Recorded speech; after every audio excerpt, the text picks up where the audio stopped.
Complete works of Swami Vivekananda. Raja Yoga. Chapter 1. Introductory. All our knowledge is based upon experience. What we call inferential knowledge, in which we go from the less to the more general, or from the general to the particular, has experience as its basis. In what are called the exact sciences, people easily find the truth, because it appeals to the particular experiences of every human being. The scientist does not tell you to believe in anything, but he has certain results which come from his own experiences, and reasoning on them. When he asks us to believe in his conclusions, he appeals to some universal experience of humanity.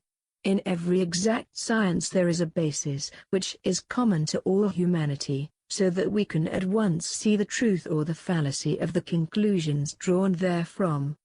Now, the question is, has religion any such basis or not? I shall have to answer the question both in the affirmative and in the negative. Religion, as it is generally taught all over the world, is said to be based upon faith and belief, and, in most cases, consists only of different sets of theories, and that is the reason why we find all religions quarreling with one another. These theories, again, are based upon belief. One man says there is a great being sitting above the clouds and governing the whole universe, and he asks me to believe that solely on the authority of his assertion.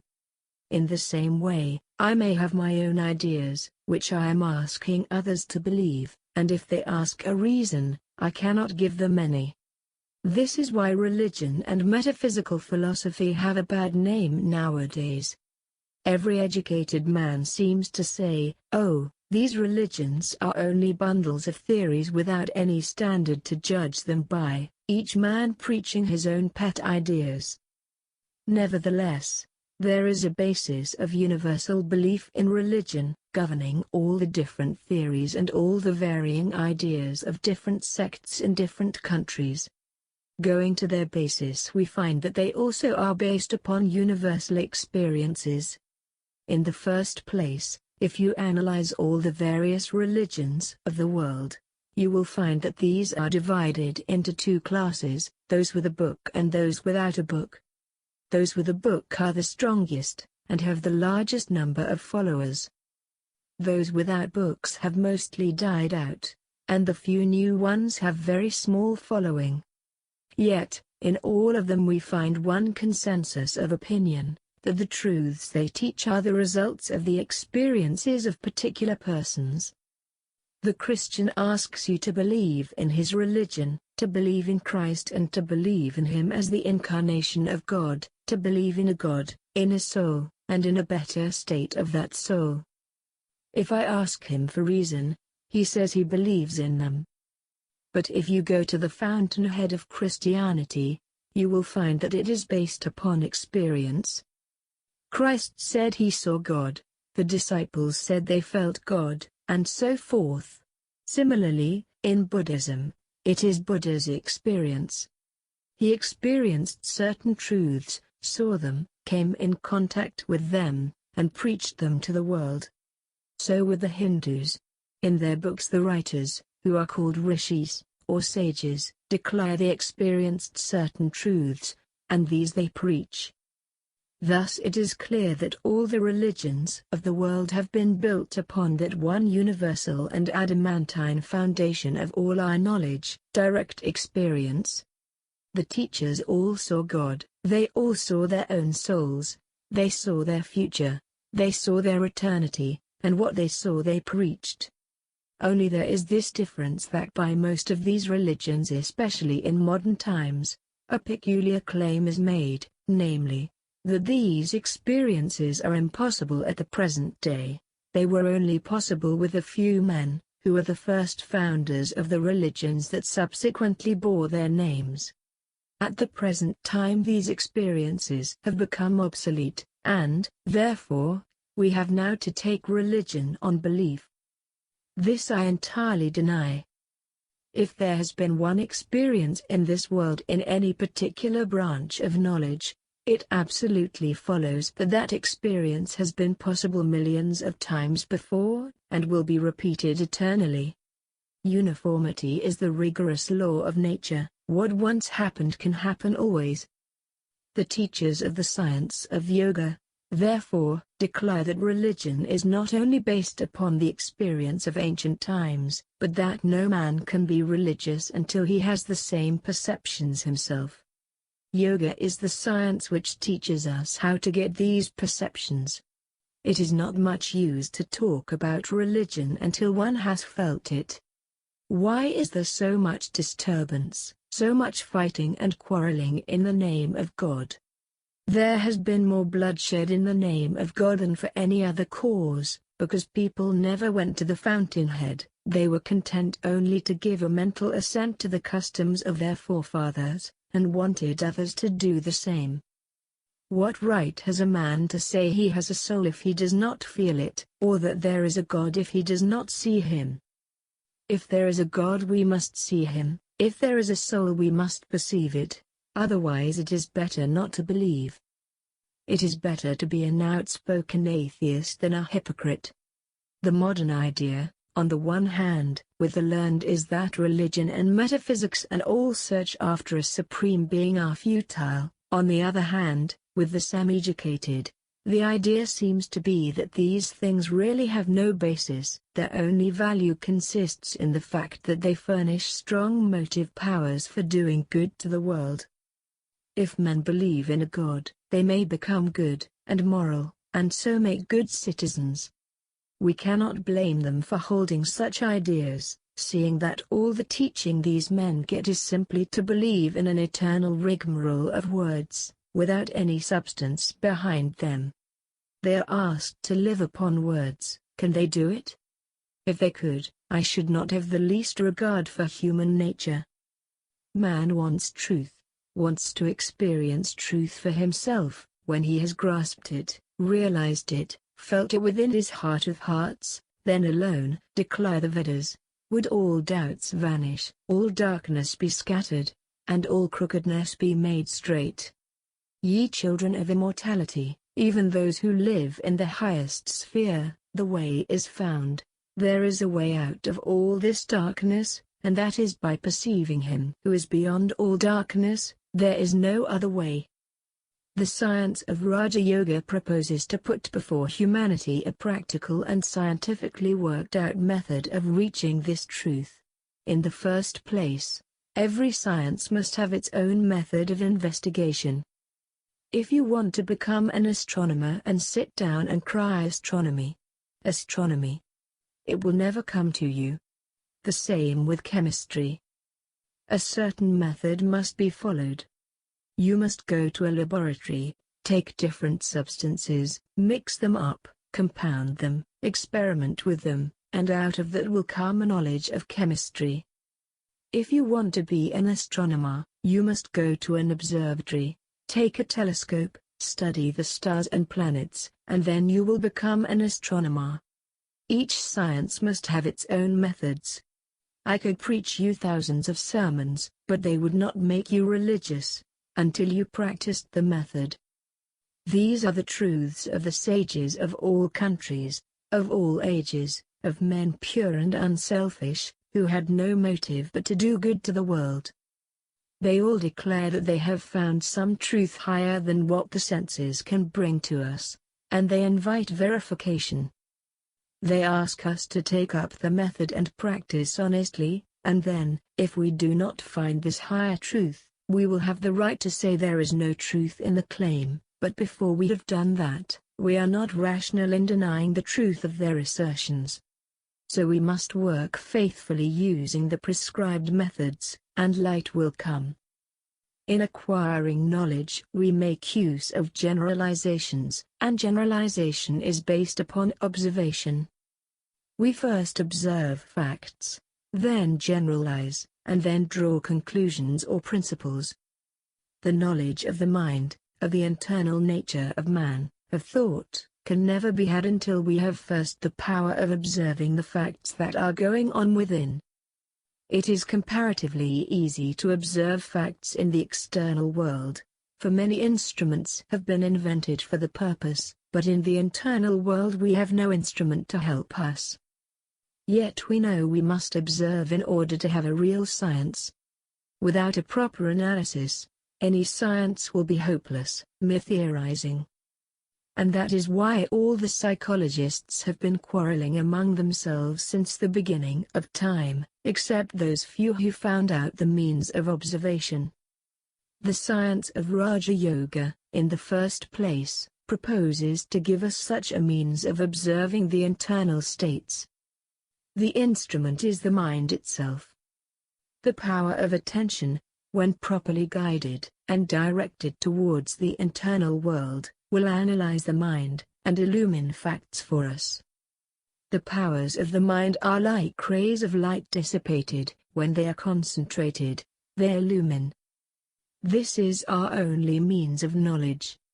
Everyone is using it, both in the external and the internal world, but, for the psychologist, the same minute observation has to be directed to the internal world, which the scientific man directs to the external, and this requires a great deal of practice.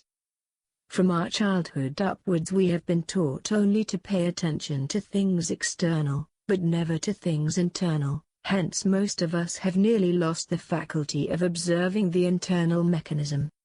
To turn the mind as it were, inside, stop it from going outside, and then to concentrate all its powers, and throw them upon the mind itself, in order that it may know its own nature, analyze itself, is very hard work.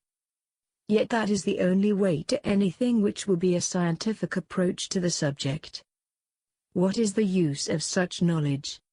In the first place, knowledge itself is the highest reward of knowledge, and secondly, there is also utility in it. It will take away all our misery, when by analyzing his own mind, man comes face to face, as it were, with something which is never destroyed, something which is, by its own nature, eternally pure and perfect. He will no more be miserable, no more unhappy. All misery comes from fear, from unsatisfied desire. Man will find that he never dies, and then he will have no more fear of death. When he knows that he is perfect, he will have no more vain desires, and both these causes being absent, there will be no more misery, there will be perfect bliss, even while in this body. There is only one method by which to attain this knowledge, that which is called concentration. The chemist in his laboratory concentrates all the energies of his mind into one focus, and throws them upon the materials he is analyzing, and so finds out their secrets. The astronomer concentrates all the energies of his mind and projects them through his telescope upon the skies, and the stars, the sun, and the moon, give up their secrets to him. The more I can concentrate my thoughts on the matter on which I am talking to you, the more light I can throw upon you. You are listening to me, and the more you concentrate your thoughts, the more clearly you will grasp what I have to say. How has all the knowledge in the world been gained but by the concentration of the powers of the mind? The world is ready to give up its secrets if we only know how to knock, how to give it the necessary blow. The strength and force of the blow come through concentration. There is no limit to the power of the human mind. The more concentrated it is, the more power is brought to bear on one point, that is the secret. It is easy to concentrate the mind on external things, the mind naturally goes outwards, but not so in the case of religion, or psychology, or metaphysics, where the subject and the object are one. The object is internal, the mind itself is the object, and it is necessary to study the mind itself, mind studying mind. We know that there is the power of the mind called reflection. I am talking to you. At the same time I am standing aside, as it were, a second person, and knowing and hearing what I am talking. You work and think at the same time, while a portion of your mind stands by and sees what you are thinking. The powers of the mind should be concentrated and turned back upon itself, and as the darkest places reveal their secrets before the penetrating rays of the sun, so will this concentrated mind penetrate its own innermost secrets. Thus will we come to the basis of belief, real genuine religion. We will perceive for ourselves whether we have souls, whether life is of 5 minutes or of eternity, whether there is a God in the universe or more. It will all be revealed to us. This is what Raja Yoga proposes to teach. The goal of all its teaching is how to concentrate the minds, then, how to discover the innermost recesses of our own minds, then, how to generalize their contents and form our own conclusions from them. It, therefore, never asks the question what our religion is, whether we are deists or atheists, whether Christians, Jews, or Buddhists. We are human beings, that is sufficient. Every human being has the right and the power to seek for religion. Every human being has the right to ask the reason why, and to have his question answered by himself, if he only takes the trouble. So far, then, we see that in the study of this Raja Yoga no faith or belief is necessary. Believe nothing until you find it out for yourself. That is what it teaches us. Truth requires no prop to make it stand.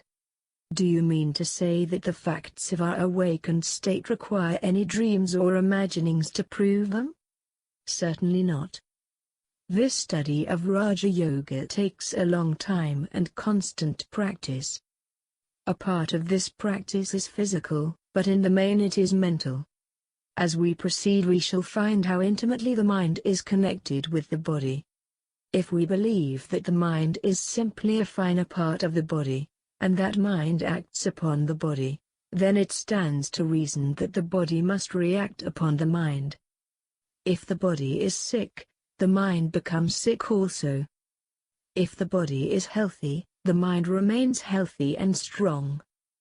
When one is angry, the mind becomes disturbed. Similarly, when the mind is disturbed, the body also becomes disturbed. With the majority of mankind, the mind is greatly under the control of the body, their mind being very little developed. The vast mass of humanity is very little removed from the animals.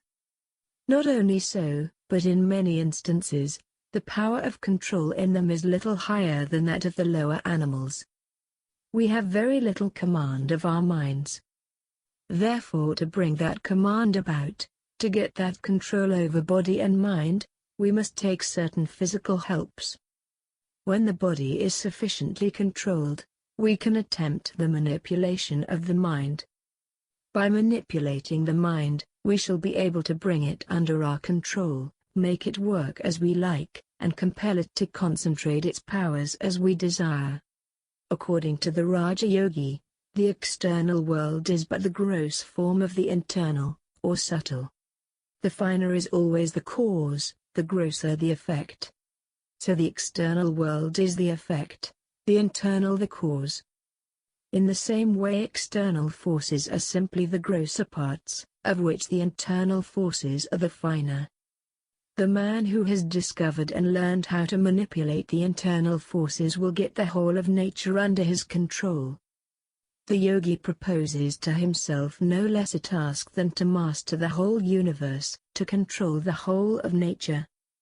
He wants to arrive at the point where what we call nature's laws will have no influence over him, where he will be able to get beyond them all. He will be master of the whole of nature, internal and external. The progress and civilization of the human race simply mean controlling this nature. Different races take to different processes of controlling nature. Just as in the same society some individuals want to control the external nature, and others the internal, so, among races, some want to control the external nature, and others the internal. Some say that by controlling internal nature we control everything. Others that by controlling external nature we control everything. Carried to the extreme, both are right, because in nature there is no such division as internal or external. These are fictitious limitations that never existed. The externalists and the internalists are destined to meet at the same point, when both reach the extreme of their knowledge. Just as a physicist, when he pushes his knowledge to its limits, finds it melting away into metaphysics, so a metaphysician will find that what he calls mind and matter are but apparent distinctions, the reality being one. The end and aim of all science is to find the unity, the one out of which the manifold is being manufactured, that one existing as many. Raja Yoga proposes to start from the internal world, to study internal nature, and through that, control the whole, both internal and external.